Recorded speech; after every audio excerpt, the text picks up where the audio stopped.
If I gave you 10 seconds to describe your favorite character, where would you start? Their stats? Their personality? How they look or how they act? All of those tell you something about your character. But the really crazy part? They tell you even more about you.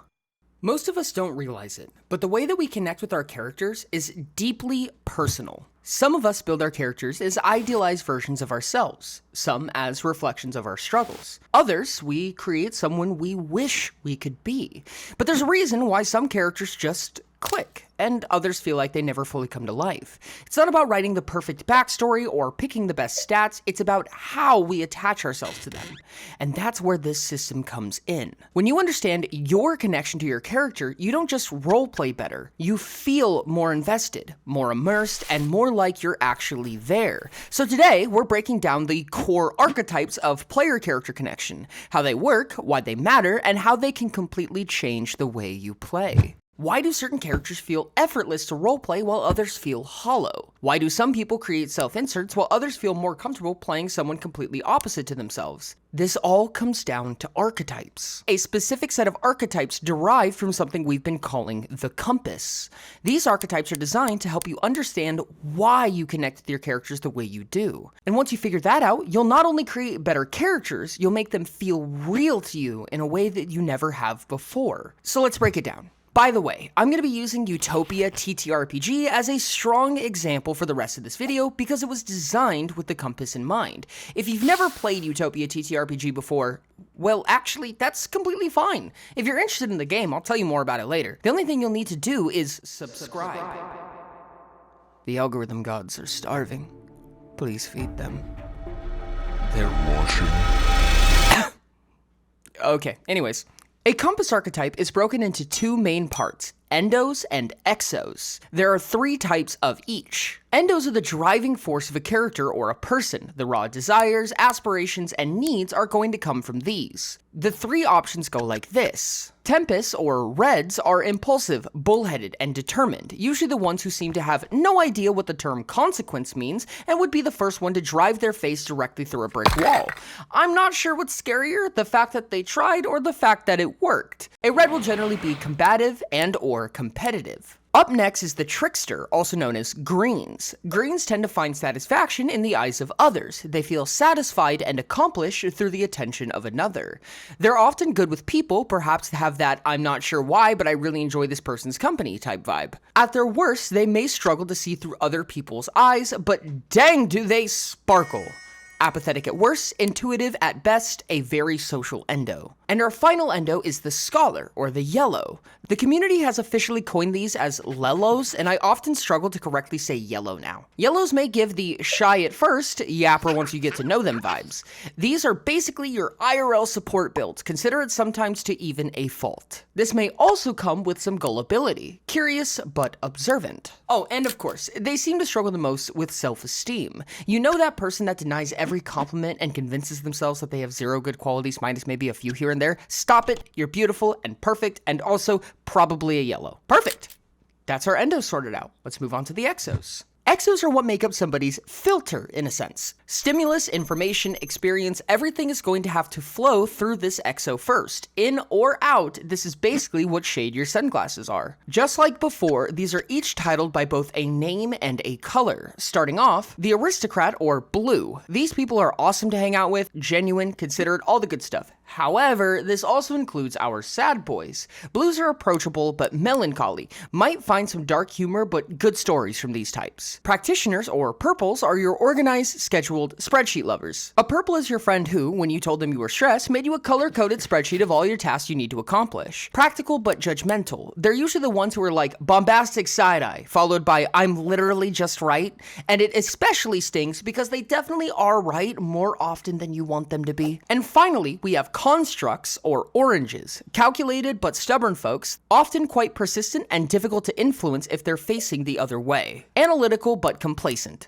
You, or a loved one, may have a bad case of the orange if they laugh approximately once a month, and one time somebody broke into their car and slashed their tires and they kind of shrugged and went to work anyways. Beautiful, we have all of the building blocks in place. This is a very surface level view and we're going to refine this over the course of the video. For now, let's start smashing them together and get into the real bread and butter, archetypes. Now that we have our endos and exos, we can combine one of each to make an archetype. The compass has 9 possible archetypes, and they go like this. Red-blue, that is our captain, a mix of our bull-headed brick wall breakers and an approachable, generous outside. These guys are often the most rambunctious option. They're fun and spunky, but may not realize that they've done something wrong until about 4 minutes after it happened. Examples include characters like Goku from Dragon Ball or Percy Jackson from Rick Riordan's Olympian series. Friends and family above it all, but literally nothing will stop them from achieving what they're out to do. Except maybe themselves. Red-purple is the executive, practical but ambitious, the most executional archetype there is. If purple is your plan of attack, red is your execution. They're wonderful at chalking out a plan and breaking it down. However, they may be quick to burn themselves out or stand firm on a plan that is actually a bit more flimsy than they once expected. Regardless, good luck trying to convince them they're wrong! Popular examples of executives: Levi Ackerman from Attack on Titan and Batman from Batman. Our final red-orange, is the mastermind. These guys are often difficult to oppose, but easy to redirect. They're going to keep moving forward until they completely deplete their energy reserves. These are the friends that were struggling with their relationships, so they wrote a Python script that mapped out 184 different simulated circumstances and worked through each one, and then followed it up by forgetting how to use Python script because they lost interest. For masterminds, examples include Deadpool, perhaps Jack Sparrow from Pirates of the Caribbean. Heck, somebody told me Joker from Batman, and I kinda can't unsee it. On to our next batch, green-blue, our performers. These often remind me of kitsunes, rogues, and your cunning social builds. They're approachable and charismatic, but maybe quite devious. Perhaps the one you promised yourself you wouldn't fall in love with, you know the type. Examples may include Loki from the Marvel Universe, and oh god, please know who this is, Dorian Gray from The Picture of Dorian Gray, absolute banger. Next up is our green purples, conductors. Side note, they scare me, and they're amazing, and they scare me. Conductors are good at delegating, generally quite skeptical, taking a clinical approach to things. Also, they stare the sharpest daggers, I swear. They're the friend to bring up an opinion you never thought of or really want to disagree with, but you just can't. The examples for this one make me so happy, but for this roster, we have GLaDOS from Portal, and this one's a bit on the fence, but I'd argue, Han Solo from Star Wars, and Angel Dust from Hazbin Hotel. And our final green, the green-orange Maestro. These guys are quietly lovable. Some may be a bit awkward, some may barely speak at all, some may talk and talk. Whatever it may be, they're stubborn, hard to get them to move, may shrug you off from time to time, but goodness, do they say some iconic stuff out of left field. Examples include Tony Stark, aka Iron Man from the Marvel Universe, and Rick Sanchez from Rick and Morty. Dude, I love these guys so much. And our final 3. Yellow-blues are our lovers, the support of the group. They seem to be the best to go to when you're heartbroken, but maybe a bit difficult to make plans with at times, maybe a smidge conflict adverse. Examples in media include Mark Grayson, aka Invincible, from and Jester from Critical Role. Jester is a really funny example, and I promise this was not on purpose because I didn't even know who this character was at the time, but these archetypes have what are called sub-archetypes, and Jester's sub-archetype is called the Jester.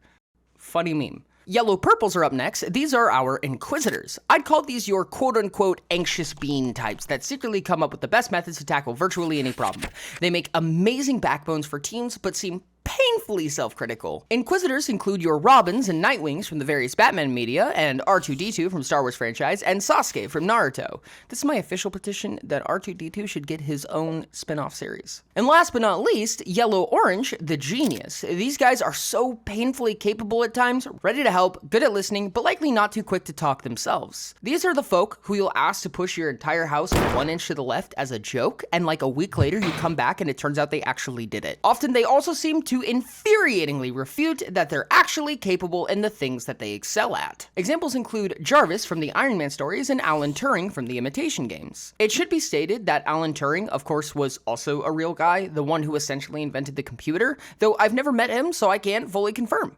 And that's all of them. I want to clarify, these are very superficial explanations, and these archetypes go quite a bit deeper than what I've told you here. And if you're wondering things like, how the is Robin from Batman and the little beep boop robot from Star Wars the same archetype? That's fair. You're fair. I'll dive into that in a bit. However, with the characters that were listed, I can imagine that there were 1 or 2. They were like, oh, I love them, or oh, they are the worst.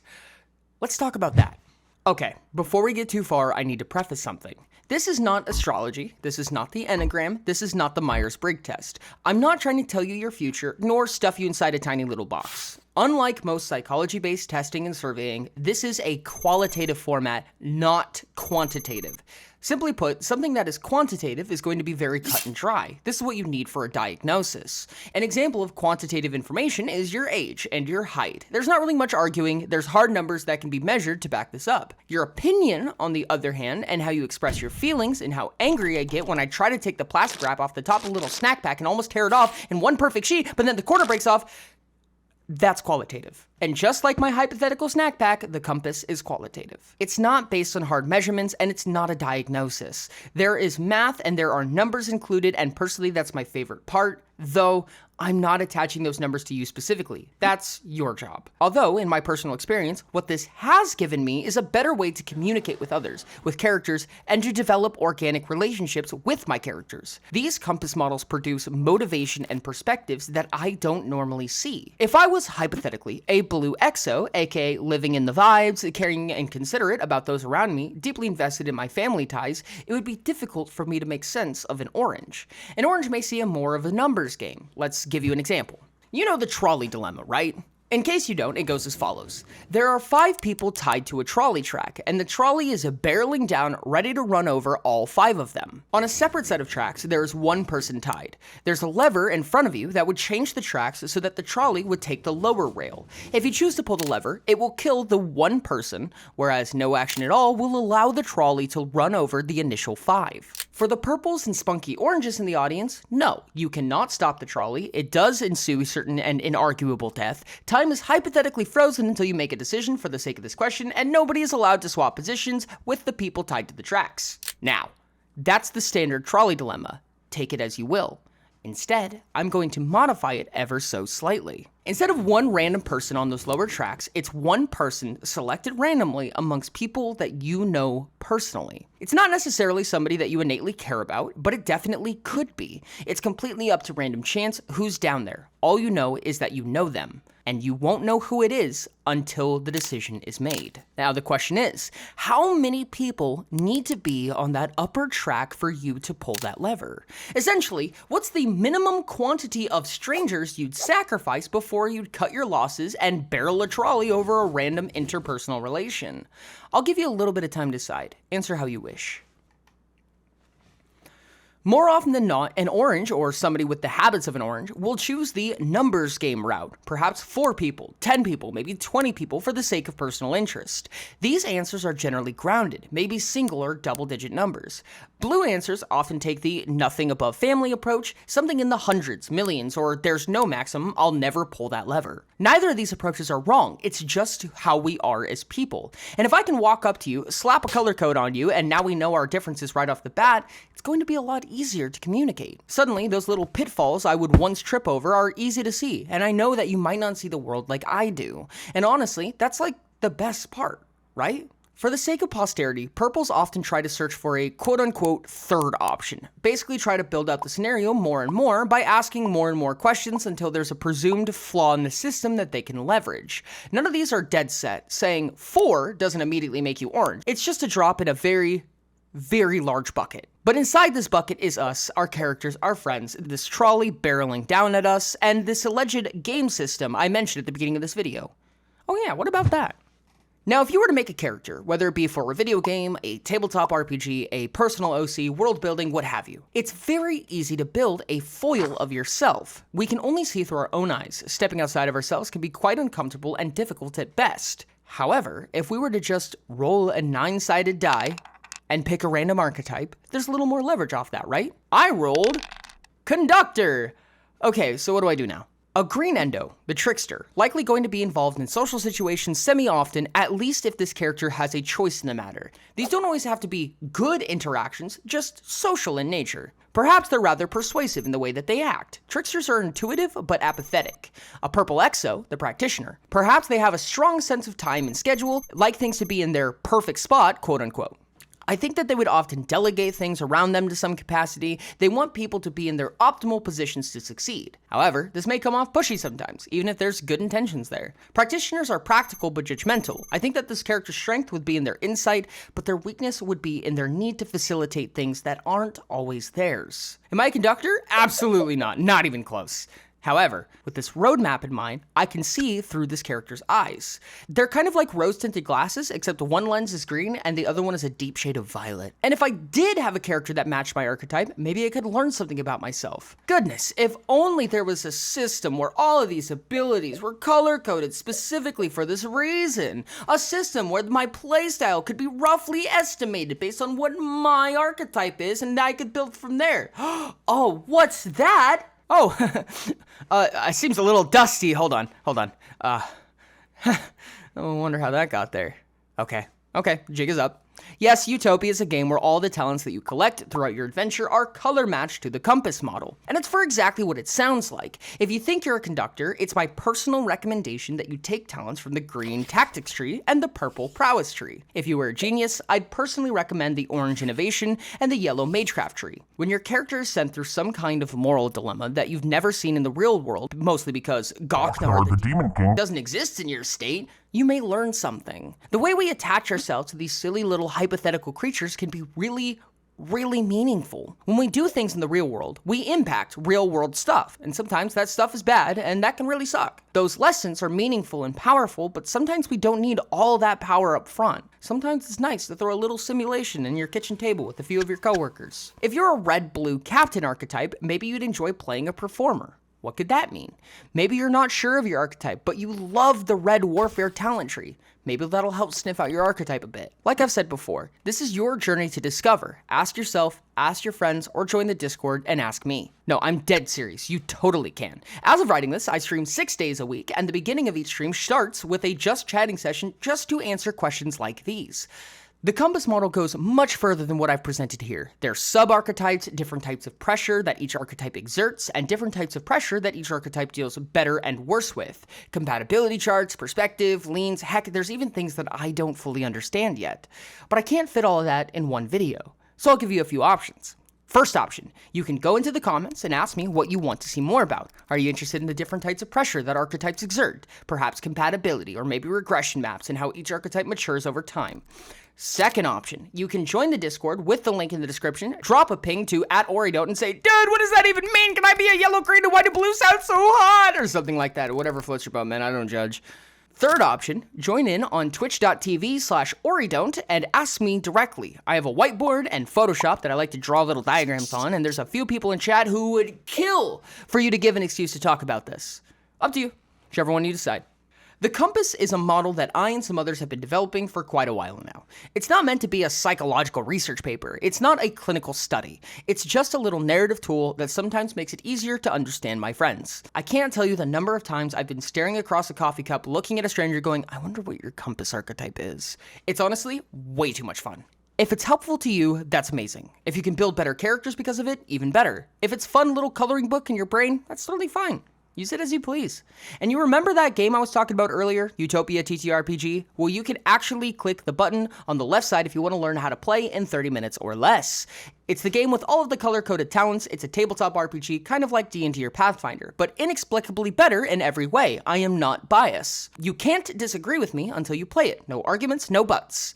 The prototype is free to download and play. The full version is currently going through manufacturing, but the links will be updated below if it's available by the time that you're watching. And of course, if you don't like that video, I'll let the ever-seeing eye of YouTube decide what other video you would like. That'll be on the other side. Thank you to everybody who supported me and the various projects I've been working on. You guys really make this stuff real. And of course, thanks.